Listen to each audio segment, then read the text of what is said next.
Welcome to the Raising Confident Girls podcast, your guide to raising strong, confident daughters. I'm Melissa Jones, the founder of Girls Positivity Club and a teacher for over 20 years. In a world where girls often feel overwhelmed, anxious, and confused, this podcast is your go-to space. As caregivers, we navigate challenges together. I founded Girls Positivity Club to provide a place where you belong and get the tools to face today's hurdles. Consider this your regular check-in with a trusted friend, offering insights and practical tips for meaningful conversations. I'm here to help you feel confident on this journey of raising a generation of empowered girls. Let's dive in and raise those confident girls together. Hey everybody, it's Melissa and welcome back to Raising Confident Girls. If you're new here, I'm so glad you found your way to this space. And if you've been here for a while, you know this is where we talk about the real life and in the moment challenges our girls face, especially the ones they don't always know how to put into words. And so today we're talking about a big one, which is when friendships feel messy, not broken, not dramatic, just confusing. Maybe she says, they're acting weird. I don't know where I fit today. Or she was nice yesterday and cold today. Or it feels like everyone else knows something that I don't. Or they said I could sit with them, but then they talked to each other the whole time and I just felt invisible. Messy friendships are normal, but they're emotionally exhausting for our girls. And what she tells herself in those moments shapes her confidence more than any perfect friendship ever could. And so today I'm giving you 5 phrases, why they work, and when to use them to help your daughters stay grounded, confident, and connected, even when friend dynamics get confusing. So let's start with a story. A few weeks ago in Girls Positivity Club, one of my girls came in with that tight-shouldered, heavy backpack energy that I recognized instantly. During our circle of yays, her voice was cracked as she said, my yay is, I don't know, my friends were different today. That was it. Not mean, not dramatic, just different. But that was one shift that made her question everything. And I would guess she was thinking, did I say something wrong? Are they mad at me? Do they even want me there? And here's the part of the story I want you to hear. Most friendship stress isn't from fights, it's from uncertainty. And that's why the phrases you use matter so much. They help her separate the moment from her identity and keep her confidence steady. Before we jump into the 5 phrases, I want to share something really important. December is when we really focus on raising scholarships for girls who would love to be in Girls Positivity Club and financially just are having a hard time or their parents just can't make it work. And so sponsoring a girl gives her 8 weeks of having a place where she belongs, having fun things to do after school, having her own community who believes in her and cheers for her. And it's something that I feel so passionately about because every girl deserves to feel that way. And we have had multiple scholarship earners who are in clubs and camps and they, even if they're only able to join that one time, like my hope is that we would have enough scholarship to keep her in if they have a club going at her school, like multiple sessions. But it really just gives her that, it removes that barrier and it just gives her that sense of ease that her being in something after school isn't being like a financial burden on her family. And from what I've found about girls who need scholarships is they're very aware of the financial strain in their families. And so it just removes that pressure. And, I've had so many parents of scholarship girls who have reached out and just said, I can't tell you how big of a difference this made because she feels like everybody else and she has an extra bounce in her step and she's already feeling better about how things are going in school. And so I just want to let you know that even if you can contribute a small amount, it all adds up to helping change a girl's life. And so if that interests you or you are wanting to give back before the end of the year, then please go to girlspositivityclub.org and click on the donate button, and it'll show you some different options that you can do. But every dollar truly helps and counts toward helping more girls feel empowered and good in their lives, which is ultimately why I do this work. And so let's now get back to the phrases that are going to help your daughter feel confident when friendship feels messy. So, the first phrase that you can say is one weird day doesn't mean a whole friendship is changing. And I would see this so many times in the classroom where maybe the girls would go off and play with someone else and they would leave a girl out. And maybe there was a miscommunication about what they were going to do, or the girls in the group that ran off thought she would follow. And she took it as they were leaving her out purposely, but really they just were wondering like why she didn't follow along. And so there are a lot of different reasons that this can happen, or just anything. There could be something going on with a certain girl and she doesn't know how to express it to her friends, but she can make it maybe feel weird because she's not quite sure how to talk about it. And so I've often noticed that it's a communication problem, not them shutting her out completely. And I'm not saying that that never happens, because there are circumstances where all of a sudden a friend group, you know, excludes one girl, but more times than not, it's just someone's mood is off, and then your daughter might take it as she did something wrong or take it personally. And so girls tend to turn a single moment into a full blown story. So if lunch was awkward, if someone didn't wave, if a group talked without her, she jumped straight to everything's falling apart. They're leaving me. I'm not in the friend group anymore. And the number one fear that I've found with girls is at all ages, a fear of abandonment.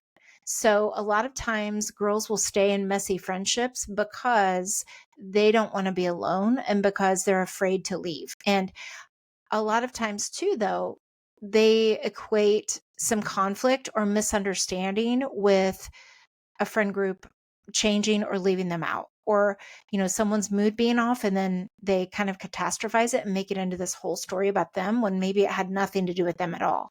And so what this phrase does when you say one weird day doesn't mean a whole friendship is changing is it helps her zoom out, and it counters the catastrophizing and making up this whole story that they may think is true, but they have no evidence that it is.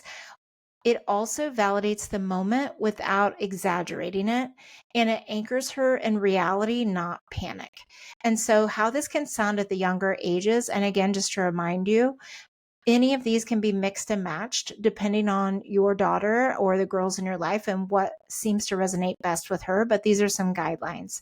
So typically for younger girls, 9 and under, you can say sometimes friends have off days and it doesn't erase your friendship. Or sometimes friends have off days and it doesn't have anything to do with you.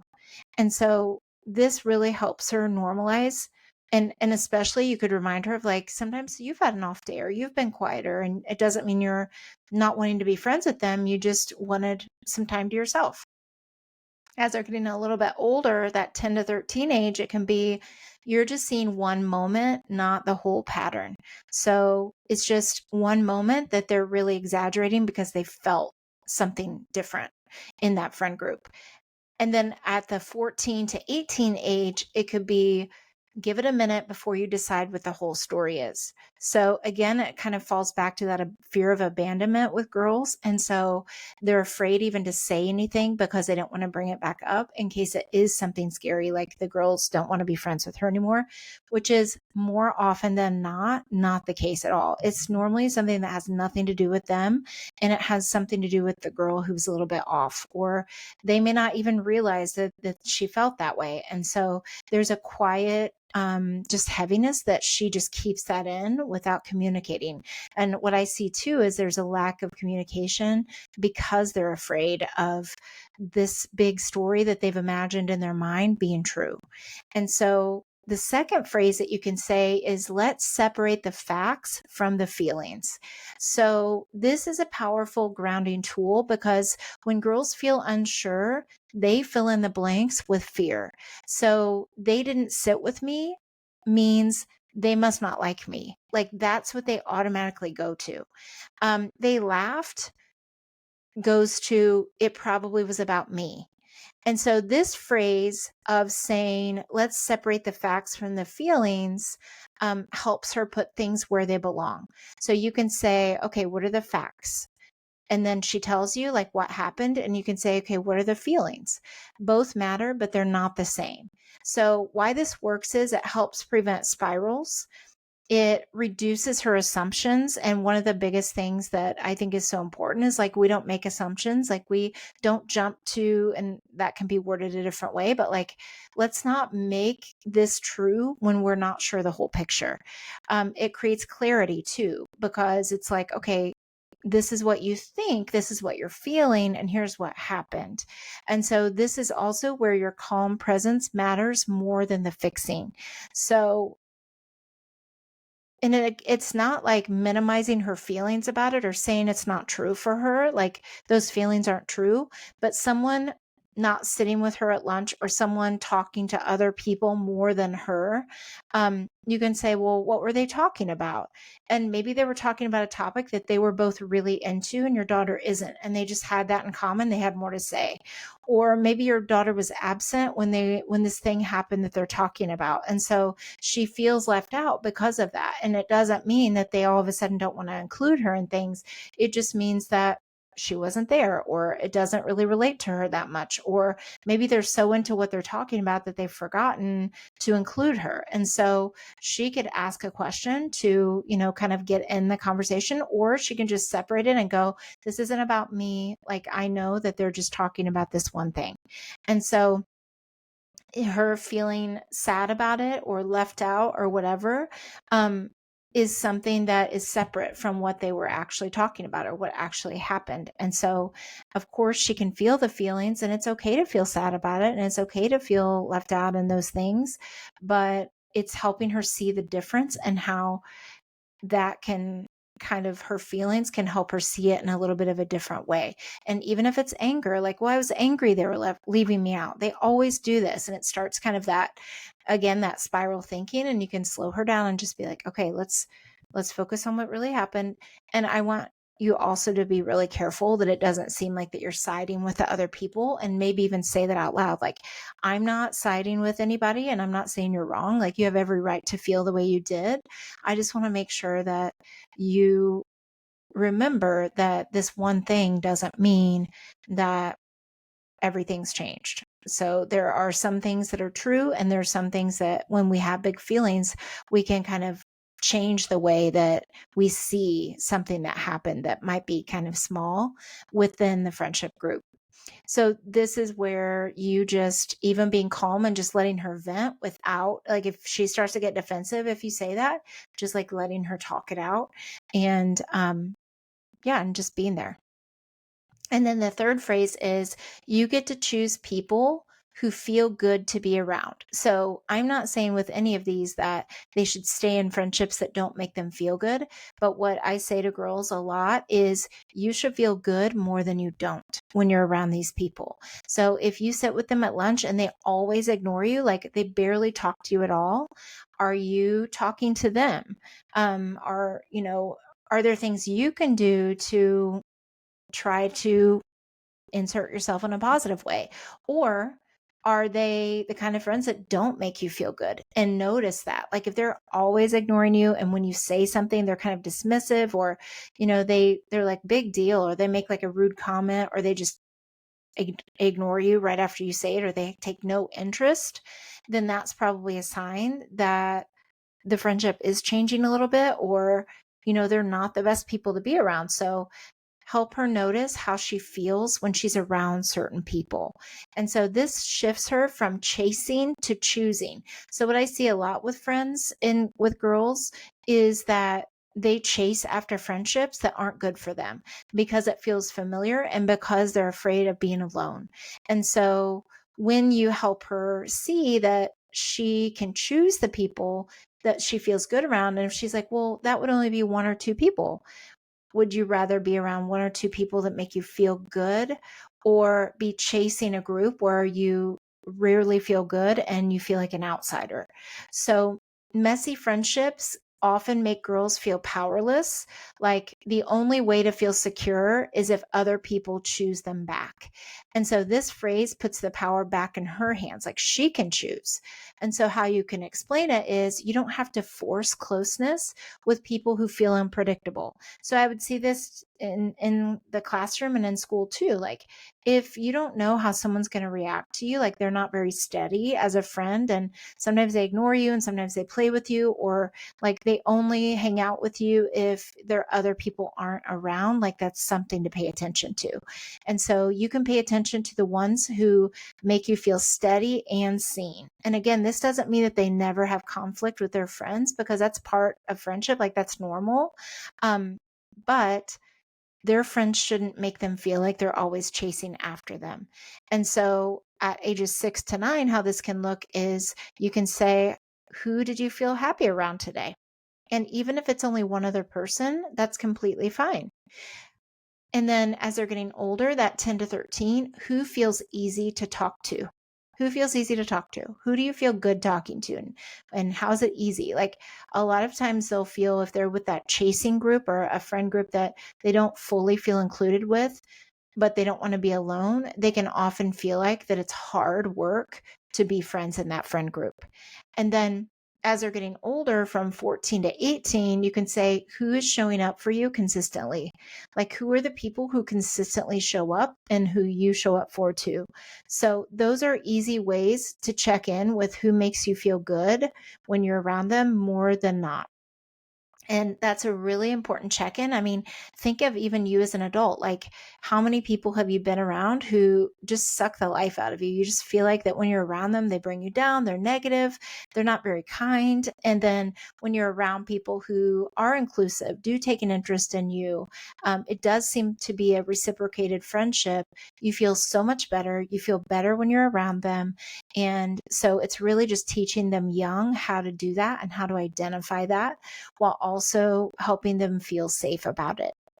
And so the fourth phrase is, it's okay to take a step toward someone kind. So girls often freeze when friendships get messy and they don't know what to do. So they just ignore it, or they just pretend like everything's fine. And so they also will wait for someone else to make the first move. If they are wanting to join a new friend group, or they really like a certain person, they want to be friends with them, they wait for them to come and invite them, or they cling on to unhealthy dynamics because they don't want to look dramatic, or they don't want to look like they are left alone. And so this phrase of, it's okay to take a step towards someone kind, helps them know that they can sit by someone who feels safe and they can take that initiative. They can send someone a text who's a trusted friend. They can join a conversation that feels comfortable.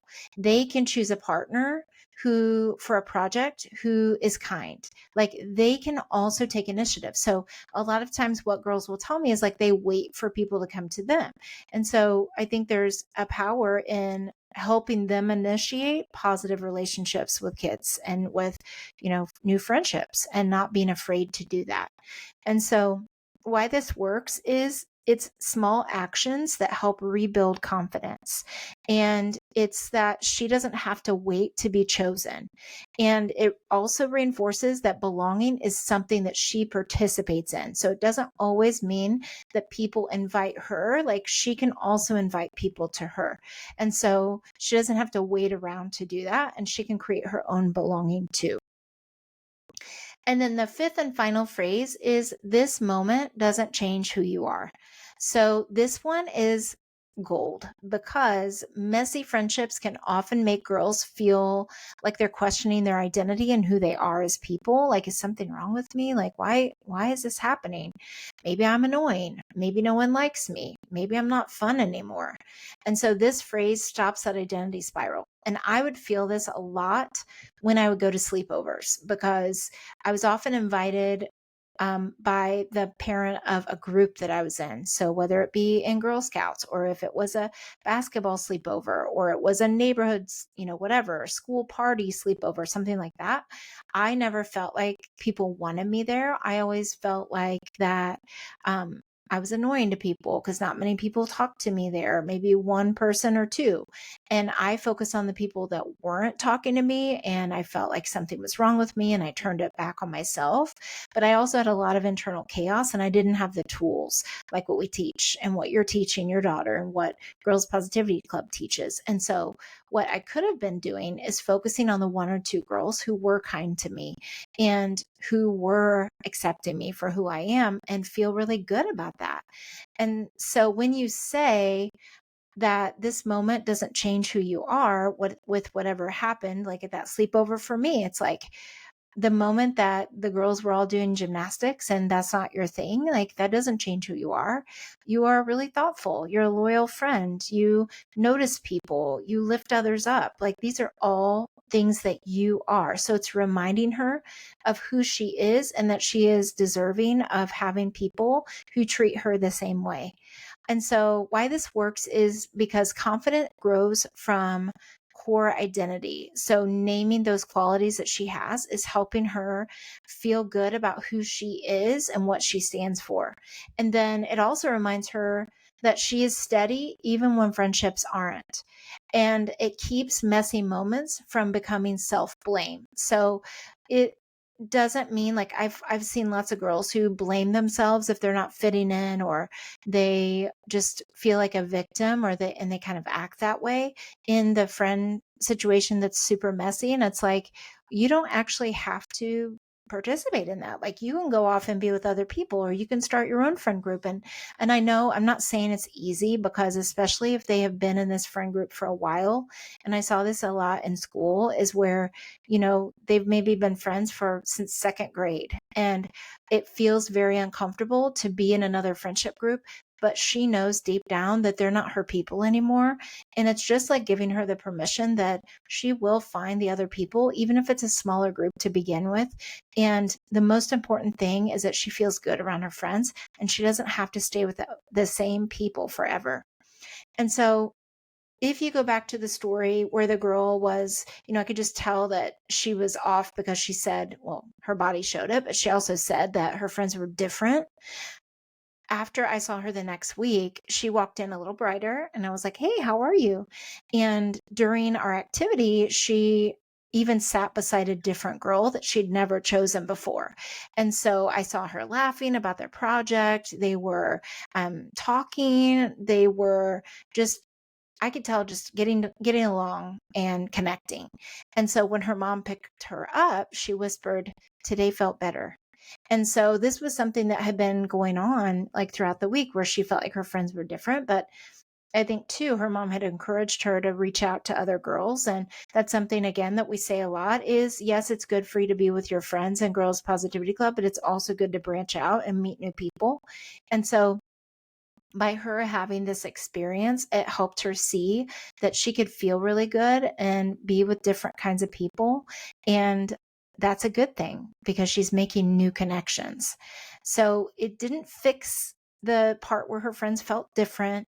It wasn't perfect, but it was better for her. And that's really important because it doesn't have to be fixed completely. It doesn't have to be perfect.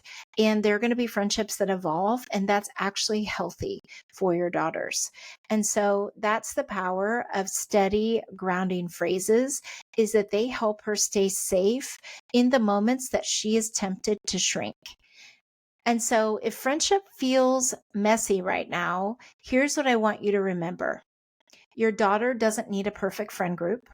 She needs a steady place to land. She needs phrases to keep her grounded, and she needs moments, not miracles, in friends. And so the goal isn't to eliminate messy friendship moments, because those are going to happen. Even in a healthy friendship group, there is going to be something that goes wrong. And it's also normalizing that and telling her that if something goes wrong in a friendship group, it's a moment to grow together as friends, not to give up and not to go your separate ways just because one thing didn't go well. Yes, you want to make amends and make it right as friends, but it doesn't mean that there's something necessarily really wrong with that friendship group. Now, if that's happening consistently over and over again, and more times than not, she's feeling bad in the friendship group, then that's a sign that she needs to branch out and start to form new relationships with new girls and new people. And so it's to help her also stay confident inside friendship groups when things like that do happen. And it's still a good friendship group for her. And it's messy, but it's not one that she should leave necessarily. So when that happens too, so I'd say it's two things. Like it can be that they're having some conflict in the group, but it's healthy and they're working through it, or it's a friendship group that is not for her anymore. And it's good for her to kind of start to step back and make new relationships and start building new friendships with other girls. And so the goal isn't, again, to eliminate those moments. It's to give her that confidence so she knows what to do in those situations and that it doesn't have to be perfect. And so if this episode helped, please share it with another parent who might be navigating something similar this week. And so just as a reminder, you're doing an amazing job, and keep going, keep talking with her about friendships, and keep modeling that in your own life. And I'll see you next week. Thanks for joining another empowering episode of the Raising Confident Girls podcast. Share today's insights with caregivers and friends, building beautiful relationships with strong girls. Hit subscribe so you never miss an episode. We're not just a podcast, we're a community. Follow Girls Positivity Club on social media for more empowering content on Instagram, Facebook, TikTok, and YouTube. This podcast empowers you, supporting incredible girls. Let's create strong, beautiful relationships with the girls in our lives. I appreciate you listening today. Stay confident, stay connected. Until next time, keep raising those confident girls. You've got this.